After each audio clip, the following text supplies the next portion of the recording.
So this is my third business, and I had stopped doing the second business when I realized that I kind of lacked the passion for it.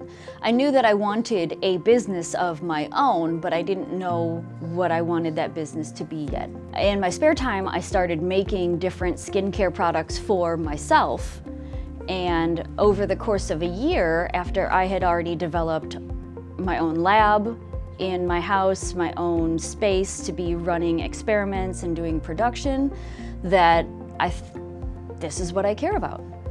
So I developed a skincare line for people with problem skin. And then as there were some medical issues that happened in my family, I realized that I could use the products that I had already made as a delivery mechanism for other wellness therapies. My first two businesses, I really thought that you had to make that one work.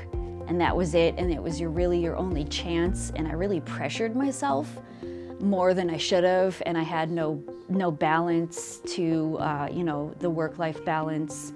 I was going to school full-time, working full-time, and trying to launch a business.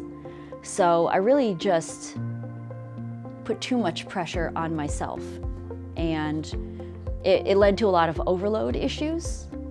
So I'm far more balanced now. I know that even if what I'm doing now ends up not being the business, that I'll have learned a whole lot and I'll be ready for whatever the next one is.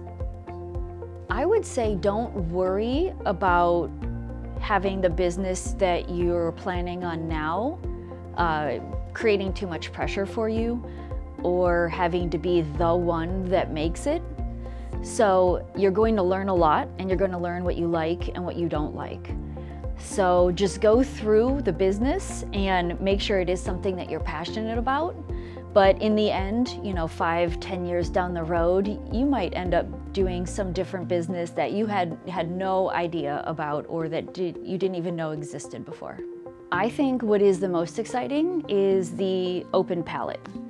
You get to decide what it is that you do and build the mechanics and the framework of exactly how you do it.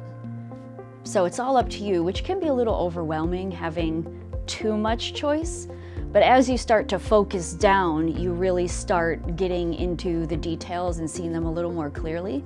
But nobody gets to tell you how to do it. You get to figure it out for yourself. Whether it's right or wrong, you learn.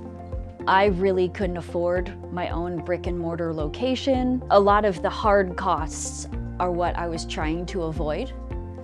So I wanted to be able to operate completely with almost little to no budget out of my own house and operation. So I made my own internal dedicated space. I made my own, home office. Everything is online.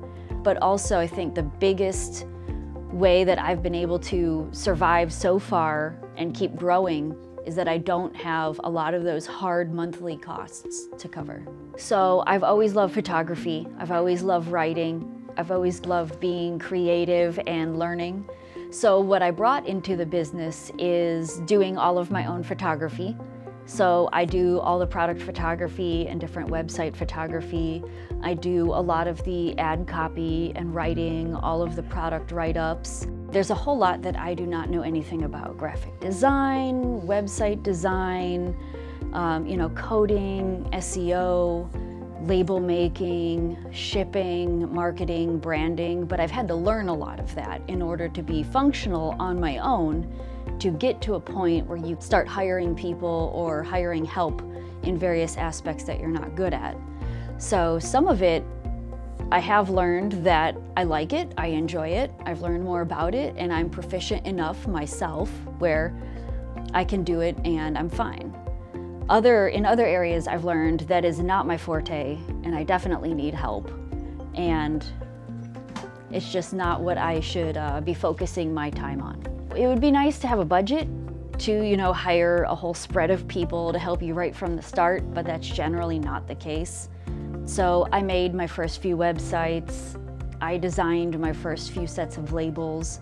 I did pretty much everything on my own, but then once you've done that, to get to the next level, you are going to need help, so you at least know how to plan for that. I grew up in kind of a difficult childhood and household, and that's why I elected to leave home at 17 and join the military. So there was just really no focus, and this would have been a great program to have, because even as a child, I knew I had wanted my own business. I just had absolutely no idea as to what it would be.